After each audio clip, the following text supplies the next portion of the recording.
Hi friends, welcome to ITI gold technical channel में आपका स्वागत है। आईटीआई से related vacancies information, GK, science and current affair की वीडियो पाने के लिए हमारे चैनल को सब्सक्राइब कीजिए। सब्सक्राइब करने के बाद में बेल आइकन के बटन को जरूर ऑन कीजिए ताकि मैं जो भी नया वीडियो बनाऊँ वो आपके पास पहुँच सके। यदि सेशन अच्छा लगे या सेशन से कुछ जानकारी मिलती है तो इसे लाइक एंड शेयर जरूर कीजिएगा। चलिए सेशन की ओर चलते हैं। हाल ही में किसने मनरेगा का बजट 40,000 करोड़ रुपए बढ़ा दिया है? तो इस क्वेश्चन का राइट आंसर हो जाएगा ऑप्शन नंबर डी, हमारी वित्त मंत्री श्रीमती निर्मला सीतारमन जी ने मनरेगा का बजट 40,000 करोड़ रुपए बढ़ा दिया है। मनरेगा का फुल फॉर्म होता है महात्मा गांधी राष्ट्रीय ग्रामीण रोजगार गारंटी अधिनियम। इसे इंग्लिश में कहते हैं Mahatma Gandhi national rural employment guarantee act. इसकी स्थापना की गई थी। यह एक्ट आया था 2005 में। कब? 2005 में एक्ट आया था और इसकी 2006 में स्थापना की गई थी। 2006 में इसका नाम था नरेगा, यानी national rural employment guarantee act इसका नाम था। तो नरेगा से बदलकर 2009 में इसका नाम किया है मनरेगा। क्या किया? मनरेगा। तो मनरेगा का भी हमारी वित्त मंत्री निर्मला सीतारमन ने बजट बढ़ाकर 40,000 करोड़ कर दिया है। कितना? 40,000 करोड़। पहले इसमें 100 दिन का रोज़गार मिलता था और अब इसमें ग्रामीण क्षेत्र में 150 दिन का रोज़गार मिलता है। तो अभी आर्थिक मंदी के कारण गांव में रोज़गार उपलब्ध कराने के लिए यह बजट बढ़ाया है 40,000 करोड़। तो इसकी स्थापना की गई थी 2006 में और इसका नाम बदल कर किया 2009 में। अब देख लेते हैं निर्मला। और सन 2020 में, मतलब करंट वर्ष में, अभी सबसे ज़्यादा मनरेगा के तहत रोजगार देने वाला राज्य बना था छत्तीसगढ़। कौन सा? छत्तीसगढ़ यह राज्य बना था। अब जान लेते हैं निर्मला सीतारमन जी के बारे में। यही है निर्मला सीतारमन जी, जो अभी हमारी वित्त मंत्री है। और वित्त मंत्री रहने से पहले यह रक्षा मंत्री थी। पूर्णकालिक महिला जो रक्षा मंत्री थी वह निर्मला सीतारमन जी ही थी। और इसके पहले इंदिरा गांधी भी रक्षा मंत्री थी, लेकिन वह अपने प्रधानमंत्री पद पर रहते हुए इस पद पर थी, रक्षा मंत्री के पद पर। इसीलिए पूर्णकालिक महिला रक्षा मंत्री निर्मला सीतारमन जी थी और अभी यह प्रेजेंट टाइम पर वित्त मंत्री है। तो इन्होंने ही 40,000 करोड़ का बजट बढ़ाया है मनरेगा का। चलिए नेक्स्ट क्वेश्चन की ओर। हाल ही में प्रोफेसर अन्नी सुजमान का निधन हुआ, वह किस देश के थे? तो वह बांग्लादेश के थे। कहाँ से थे? बांग्लादेश के। यही थे प्रोफेसर अन्नी सुजमान। यह बांग्लादेश के प्रसिद्ध साहित्यकार और शिक्षाविद थे और बांग्ला अकादमी के यह अध्यक्ष भी रह चुके हैं।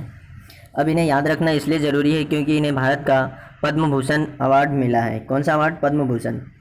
पद्म भूषण भारत का तीसरे नंबर का सबसे बड़ा अवार्ड है। पहले नंबर पर है भारत रत्न और दूसरे नंबर पर है पद्म विभूषण और तीसरे नंबर पर है पद्म भूषण और उसके बाद में आता है पद्मश्री।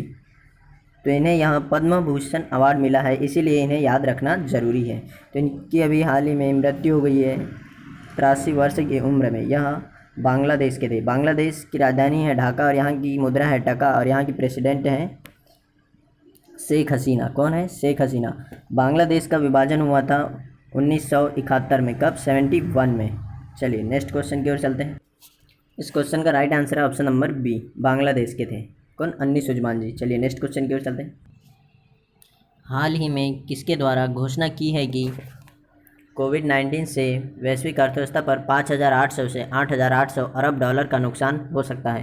तो इस क्वेश्चन का राइट आंसर हो जाएगा option number B, ADB. ADB के द्वारा यह घोषणा की है कि इस वर्ष वैश्विक अर्थव्यवस्था को 5,800 से लेकर 8,800 अरब डॉलर तक का नुकसान हो सकता है कोरोना वायरस महामारी के कारण। अभी कोरोना वायरस महामारी बहुत तेज़ी से फैल रहा है और इसकी वैक्सीन अभी तक कोई बनी नहीं है। इसीलिए एडीबी ने यह घोषणा की है कि वैश्विक अर्थव्यवस्था को 5,800 से 8,800 अरब डॉलर तक का नुकसान हो सकता है, क्योंकि सभी जगह अभी लॉकडाउन है और काम धंधे, कोई भी बिजनेस या कुछ भी काम नहीं हो रहा है। इस कारण से यह घोषणा की है एडीबी ने। अब बात कर लेते हैं एडीबी की। एडीबी का फुल फॉर्म है एशियन डेवलपमेंट बैंक। क्या है? Asian development bank. इसका हेडक्वार्टर है फिलीपींस की राजधानी मनीला में। कहाँ पर है? फिलीपींस की राजधानी मनीला में इसका हेडक्वार्टर है और इसकी स्थापना की गई थी 19 दिसंबर 1966, यानी 1966 में। 19 दिसंबर 1966 में इसकी स्थापना की गई थी? यह एशिया में सामाजिक और आर्थिक व्यवस्था बनाए रखने के लिए इसकी स्थापना की गई थी। तो इस क्वेश्चन का राइट आंसर हो जाएगा ऑप्शन नंबर बी, एडीबी। यह इसका राइट आंसर है। चलिए नेक्स्ट क्वेश्चन की ओर चलते हैं। हाल ही में नाबार्ड ने पंजाब को कितने करोड़ रुपए की मंजूरी दी है? इस क्वेश्चन का राइट आंसर हो जाएगा ऑप्शन नंबर ए, 1500 करोड़ रुपए की मंजूरी दी है पंजाब सरकार के लिए नाबार्ड बैंक ने। किसने? नाबार्ड ने। अब बात कर लेते हैं नाबार्ड ने मंजूरी दी तो नाबार्ड का फुल फॉर्म है national bank for agriculture and rural development bank. इसकी फुल फॉर्म है, इसे हिंदी में कहते हैं राष्ट्रीय कृषि और ग्रामीण विकास बैंक। इसकी स्थापना की गई थी 12 जुलाई 1982 को। कब? 1982 को। और इसका हेडक्वार्टर है मुंबई में और इसके अभी अध्यक्ष हैं हर्ष कुमार भनवाला। और यह ग्रामीण क्षेत्र में बैंकों को किसानों के लिए लोन देने के लिए इसने अभी 1500 करोड़ का मंजूरी दी है पंजाब सरकार को। यह किसानों के लिए ऋण देने वाला बैंक है। अब बात कर लेते हैं पंजाब की राजधानी है चंडीगढ़। चंडीगढ़ 3 राज्यों की राजधानी है, पंजाब की और कुछ चंडीगढ़ की और एक हरियाणा की। और यहाँ के सीएम हैं अमरिंदर सिंह जो आईएनसी यानी इंडियन नेशनल कांग्रेस पार्टी से है। और पंजाब पहला राज्य जिसने 31 मई तक लॉकडाउन बढ़ा दिया है। और यहाँ की राज्यपाल है वीपी सिंह बदनौर। और यहाँ का हाईकोर्ट का मुख्यालय है चंडीगढ़ में। कहाँ पर है? चंडीगढ़ में हाईकोर्ट का मुख्यालय है। यहाँ पर लोकसभा सीट है 13 और राज्यसभा सीट है 7 और विधानसभा सीट है यहाँ पर 117। कितनी? विधानसभा सीट है 117 यानी 170। और इस राज्य की स्थापना की गई थी 1 नवंबर 1966 यानी 1966 में इस राज्य की स्थापना की गई थी। यहाँ की राजभाषा है पंजाबी। क्या है? पंजाबी यहाँ की राजभाषा है। चलिए नेक्स्ट क्वेश्चन की ओर चलते हैं। यदि आप हमारे चैनल पर नए हो तो इसे सब्सक्राइब जरूर कीजिएगा और यदि सेशन अच्छा लग रहा हो, सेशन से कुछ जानकारी मिल रही हो तो इसे लाइक एंड शेयर कीजिए। चलिए नेक्स्ट क्वेश्चन है, हाल ही में राष्ट्रीय प्रवासी सूचना प्रणाली डैशबोर्ड किसने विकसित किया? तो इस क्वेश्चन का राइट आंसर हो जाएगा ऑप्शन नंबर सी, एनडीएमए ने यह डैशबोर्ड विकसित किया है। अब देख लेते हैं कि यह डैशबोर्ड विकसित क्यों किया।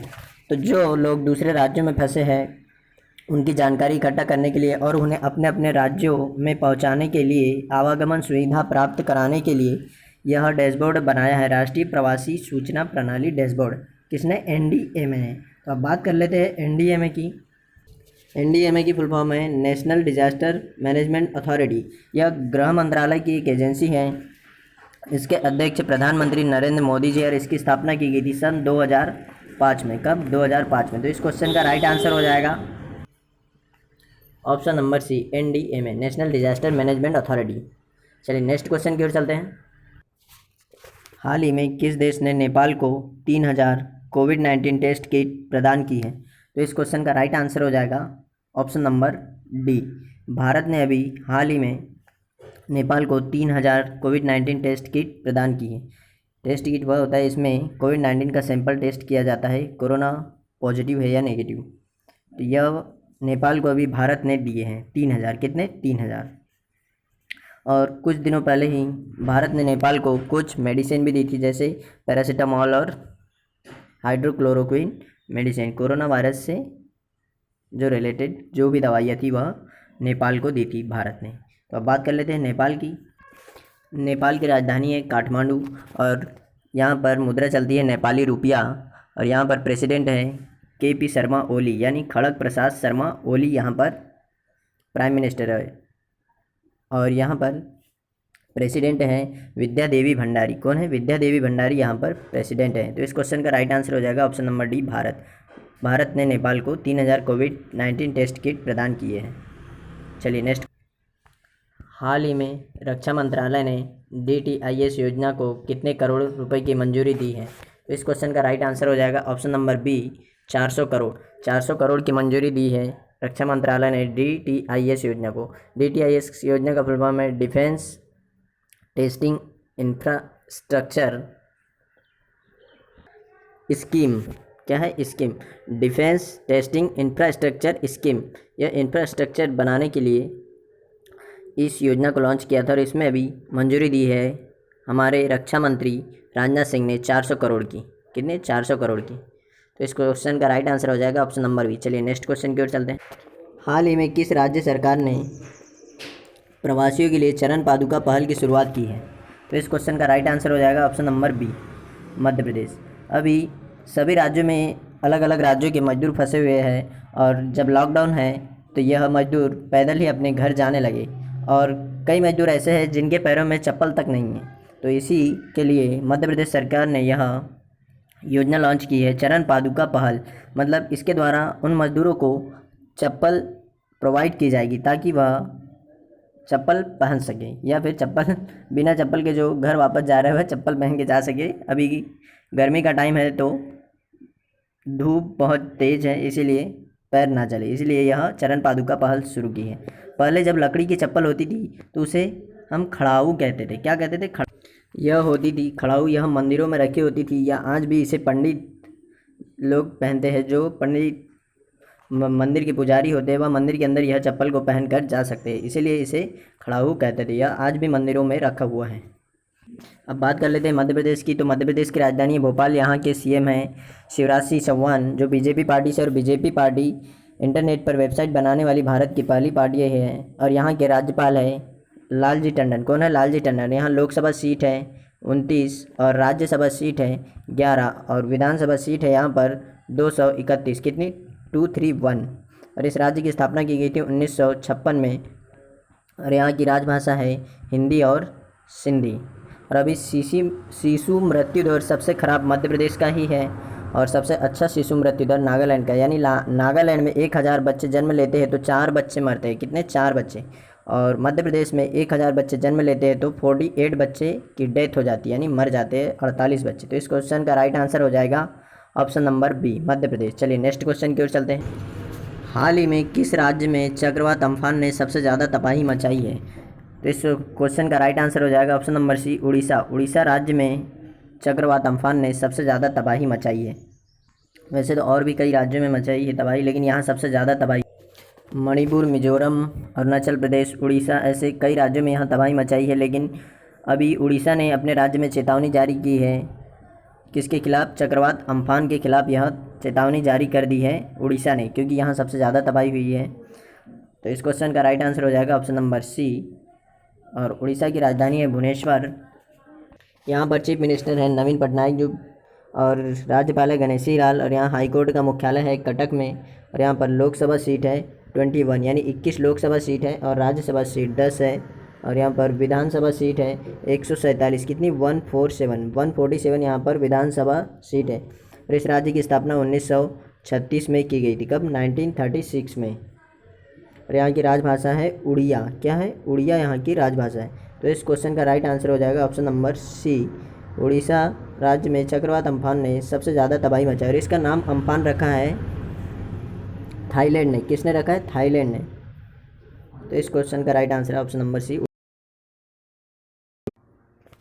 हाल ही में किस राज्य सरकार ने सैनिकों के लिए निःशुल्क बस सेवा शुरू की है? तो इस क्वेश्चन का राइट आंसर हो जाएगा ऑप्शन नंबर ए। राजस्थान राज्य सरकार ने यह घोषणा की है कि सैनिकों के लिए निःशुल्क बस सेवा शुरू की जाए। वह सैनिक जिन्हें शौर्य चक्र प्रदान किया गया है उन्हें अब निःशुल्क बस सेवा प्रदान की जाएगी राजस्थान में। जो भी राजस्थान का सैनिक है जिसे शौर्य चक्र प्रदान किया गया हो उसे अब निःशुल्क बस सेवा दी जाएगी। अब बात कर लेते हैं राजस्थान की। तो राजस्थान के सीएम है अशोक गहलोत और यहाँ के राज्यपाल है कलराज मिश्र। और यहाँ की राजधानी है जयपुर। यहाँ पर हाईकोर्ट का मुख्यालय है जोधपुर में। कहाँ पर है? जोधपुर में। और यहाँ पर लोकसभा सीट है 25 और राज्यसभा सीट है 10। कितनी है? 10। और विधानसभा सीट है यहाँ पर 200, यानी 200 विधानसभा सीट है। और इस राज्य की स्थापना की गई थी 1950 में। कब? 1950 में। और इस राज्य की राजभाषा है हिंदी। क्या है? हिंदी यहाँ की राजभाषा है। और यहाँ पर 33 ज़िले हैं। कितने ज़िले हैं? 33 ज़िले हैं। तो इस क्वेश्चन का राइट आंसर हो जाएगा option number A, Rajasthan. Rajasthan सरकार द्वारा सैनिकों के लिए निःशुल्क बस सेवा शुरू की है। हाल ही में किस राज्य सरकार ने धारा 144 अगले 3 माह तक बढ़ा दी है? तो इस क्वेश्चन का राइट आंसर हो जाएगा option number A, Chhattisgarh. Chhattisgarh राज्य सरकार ने धारा 144 को 3 महीने तक बढ़ा दिया है। धारा 144 जैसे कुछ दंगा वंगा हो या फिर देश में अशांति हो जाए तो शांति व्यवस्था बनाए रखने के लिए यह धारा लगाई जाती है। इसमें 2 लोग या 4 लोग इकट्ठे घूम नहीं सकते हैं, यही होती है धारा 144। धारा 144 अगले 3 माह तक बढ़ा दिया है छत्तीसगढ़ राज्य ने। किसने? छत्तीसगढ़ राज्य ने। अभी कोरोना वायरस महामारी के कारण लॉकडाउन तो लगा ही है, लेकिन अभी कुछ दिनों पहले से छत्तीसगढ़ में केस बहुत तेज़ गति से बढ़ रहे हैं, इसीलिए इस राज्य सरकार ने यह घोषणा की कि अगले 3 माह तक राज्य में धारा 144 लगी रहेगी। तो इस क्वेश्चन का राइट आंसर हो जाएगा ऑप्शन नंबर ए। छत्तीसगढ़ की राजधानी है नया रायपुर और यहाँ पर सीएम है भूपेश बघेल। कौन है? भूपेश बघेल।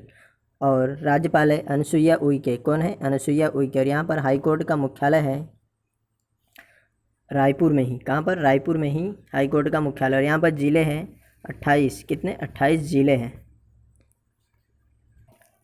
लोकसभा सीट है 11। कितनी है? 11। और राज्यसभा सीट है 5। कितनी है राज्यसभा सीट? 5।